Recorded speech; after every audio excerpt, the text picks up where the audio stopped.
Hey everyone, happy October. I'm so excited that autumn is officially here. That is my all-time favorite season.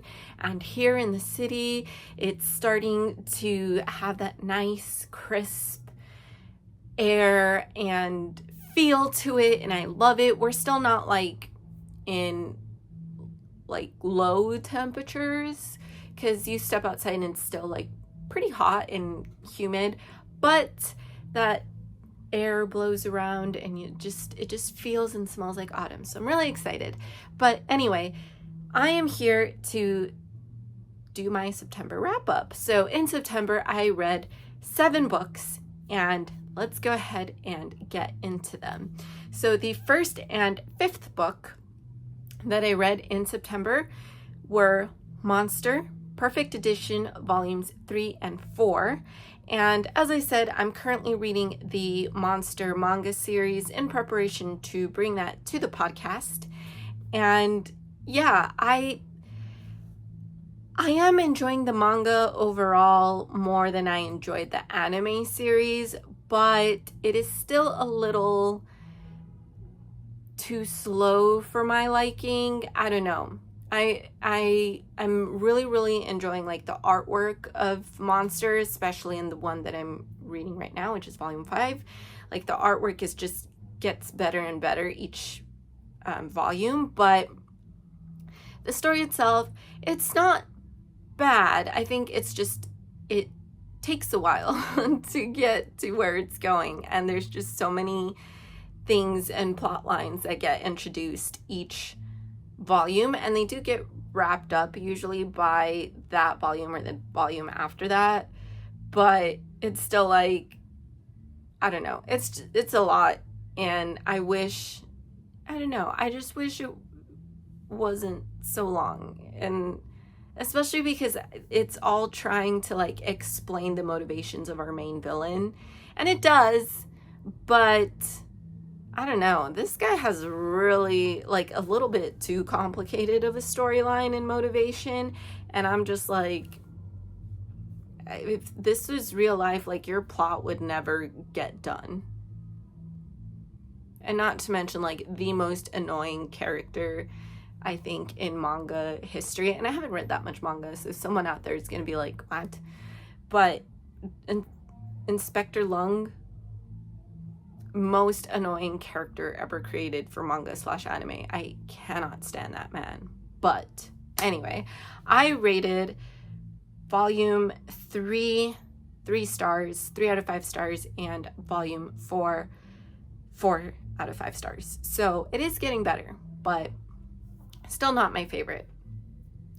The next book I read in September is The Last Letter from Your Lover by Jojo Moyes, and this podcast episode, I already released. It's out in the world. Feel free to check it out if you would like.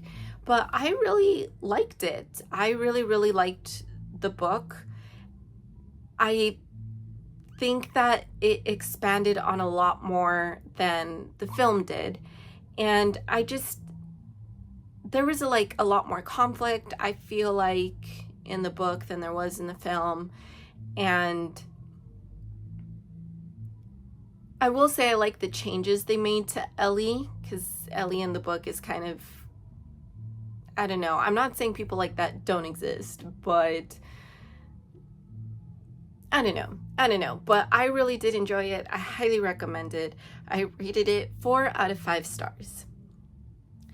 The next book I read, I finally finished it. I've been talking about this book since June, and that is In the Company of Women, which is a series of series of interviews compiled together from different female entrepreneurs, artists, and just creative makers, and just really little bite-sized interviews.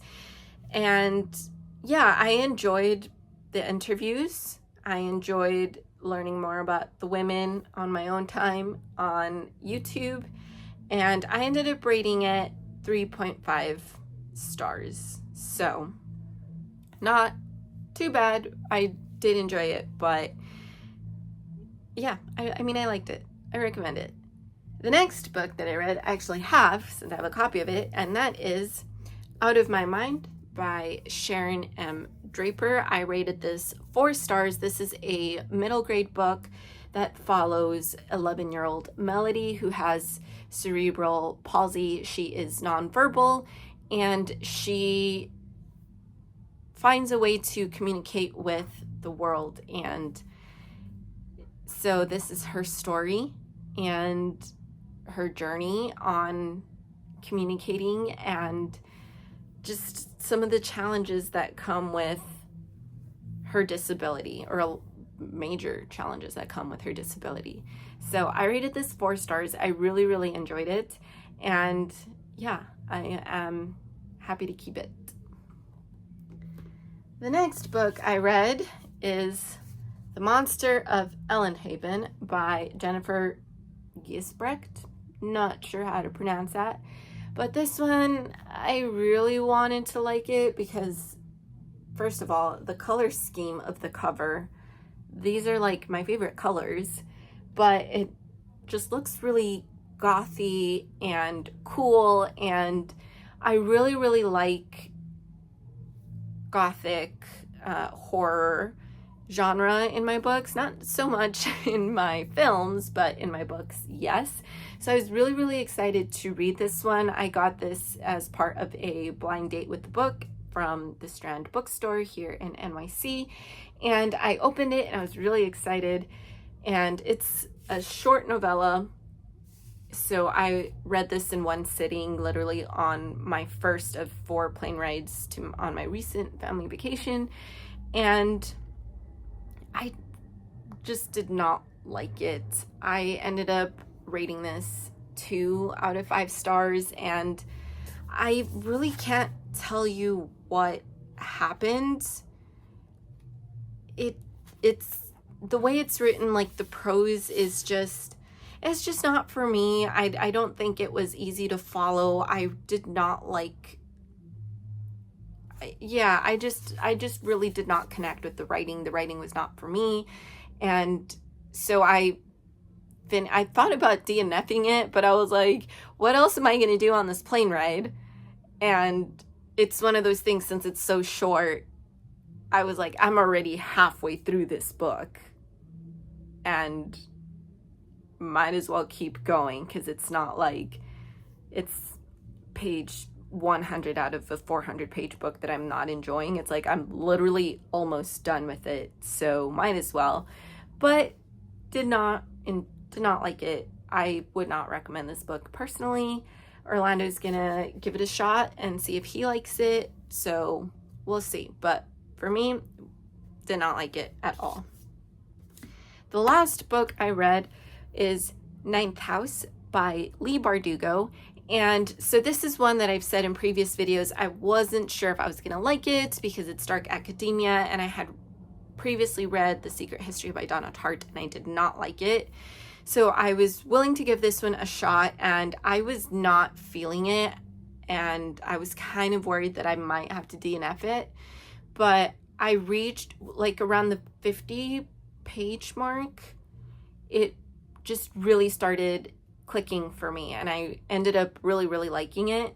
So yeah, I actually ended up really, really enjoying it at the end of the day. So I'm happy that I didn't DNF it. I'm happy that I kept going with it.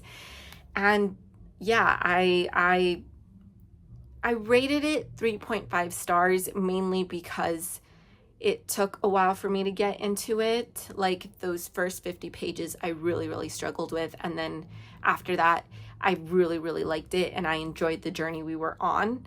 So if it wasn't for those first 50 pages, I probably would have given it 4 out of 5 stars, but due to that and just how long it took me personally to get into it, I had to bring the rating down a little bit.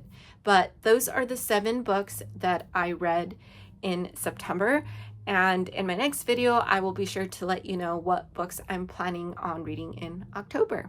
So thanks for watching, and I'll see you next time. Bye!